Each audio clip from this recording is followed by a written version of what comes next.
Well, after never reaching a unanimous agreement on who should be their Speaker of the House, House Republicans are now unanimous about two things. First, House Republicans unanimously voted for a bill to defund the police.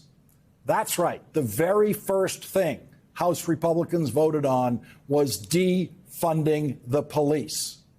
The police they want to defund are the federal tax police.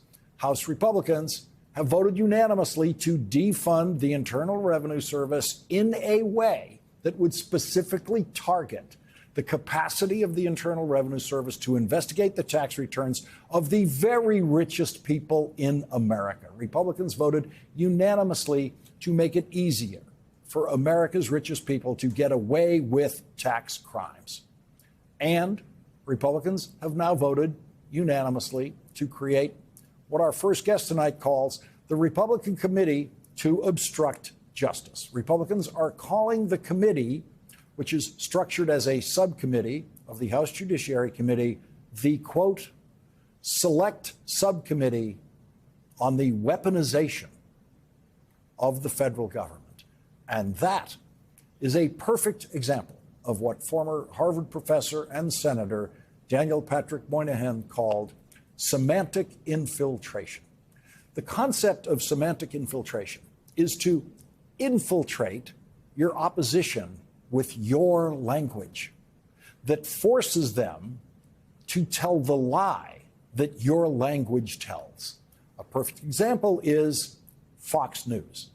Every time someone says the words Fox News, they are lying about what Fox News does.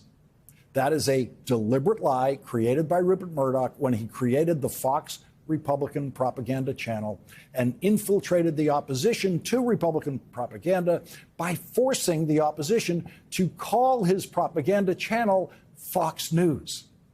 The propaganda channel created by Rupert Murdoch is not now and never has been in the news business, which is why I don't use the name that Rupert Murdoch gave to his propaganda channel. Every time you use the name that Rupert Murdoch gave his propaganda channel, you have successfully allowed Rupert Murdoch to infiltrate your own vocabulary, your own semantics. That is what Daniel Patrick Moynihan meant by semantic infiltration. Republicans are masters of semantic infiltration. They came up with the phrase pro-life to mean anti-abortion. Everyone is pro-life. But Republicans seized possession of that phrase so that the news media would call only Republicans pro-life, which most of the news media does, because the news media is highly susceptible to semantic infiltration. The news media is the target of semantic infiltration. Most of the news media will make no effort at all to try to overcome the semantic infiltration that the Republicans are using in the name of their new subcommittee, which, as I said, they are calling the Select Subcommittee on the Weaponization of the Federal Government. It is a subcommittee to investigate federal investigators. So today's the day that Republicans made congressional history by creating a new investigative committee to launch investigations where Congress has never launched investigations before, including ongoing criminal investigations by the Justice Department. That's right. For the first time in the history of the House, a committee has been created to investigate ongoing criminal investigations by the Justice Department, including criminal investigations by the Justice Department of Republican members of Congress, some of whom want to be members of the new subcommittee to investigate the investigators who are investigating them. Here is who the Republicans will not be investigating. So have you made any decision as to how you're going to handle George Santos in his time? No, but I'll tell you when we do. So no investigation of a pathological liar who lied about every single aspect of his personal history and lied about his income and delivered a mysterious $700,000 contribution to his campaign. No investigation of any of that. No investigation of George Santos. Given all that we know now about what Congressman Santos lied about his resume, the various inquiries into him at the federal and local level, do you think that he should be a member of Congress? Well, you saw him seated last week. There were no challenges to that. This is something that's being handled internally. Obviously, there were concerns about what we had heard. And so we're going to have to sit down and talk to him about it. And that's something that we're going to deal with, just like there's a lot of other things we're going to deal with. So we're going to have to sit down and talk to him about it. George Santos is under criminal investigation by the U.S. Attorney for the Eastern District of New York. George Santos is under criminal investigation by the Attorney General of the state of New York. George Santos is under criminal investigation by the Republican District Attorney on Long Island. But George Santos is not going to be under investigation at any time by the Republican House of Representatives. We're going to have to sit down and talk to him about it. That is a lie. Steve Scalise is never going to sit down and talk to George Santos about all of George Santos's lies and possible criminal conduct, including criminal financial conduct.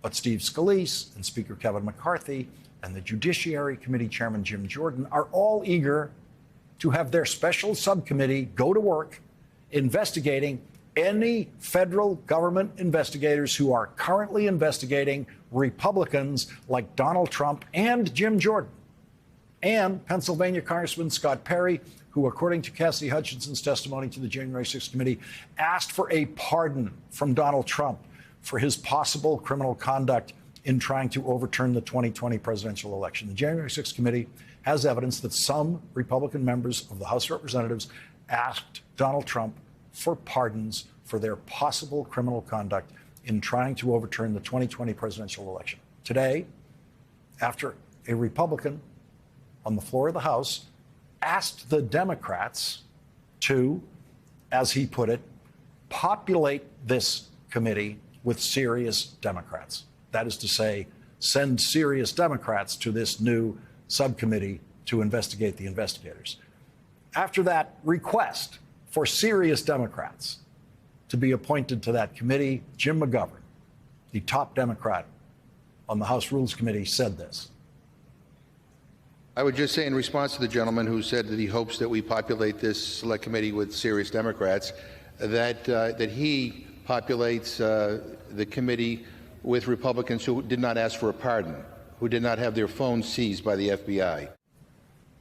The Republicans will have 9 members of the committee. The Democrats will have 6 members of the committee. The only guarantee we have about members of the committee not having asked for pardons is that none of the Democratic members of the committee will have ever asked for a pardon from anyone. Today, in his first speech on the floor of the House, our first guest tonight said this.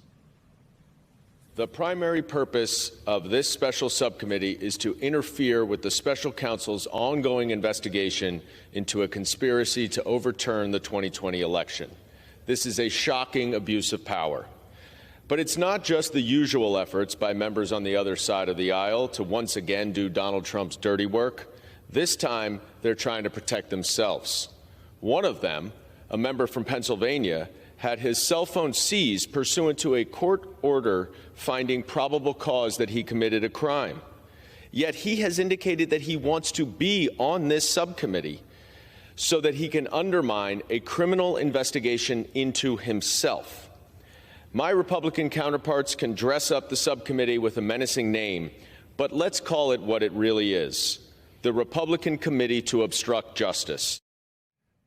Before Daniel Goldman went to the floor of the House to deliver that speech, he went to the office of George Santos this morning to hand deliver a copy of a 6-page complaint against George Santos that Congressman Dan Goldman and Congressman Richie Torres delivered to the House Ethics Committee this morning. We haven't seen a single movement on the part of Republican leadership. They have not commented on this publicly. They have not condemned George Santos and all of his lies. They have adopted him as one of their own. The best outcome is accountability. I mean, we have to send a message that if you defraud the voters, you're going to be held accountable.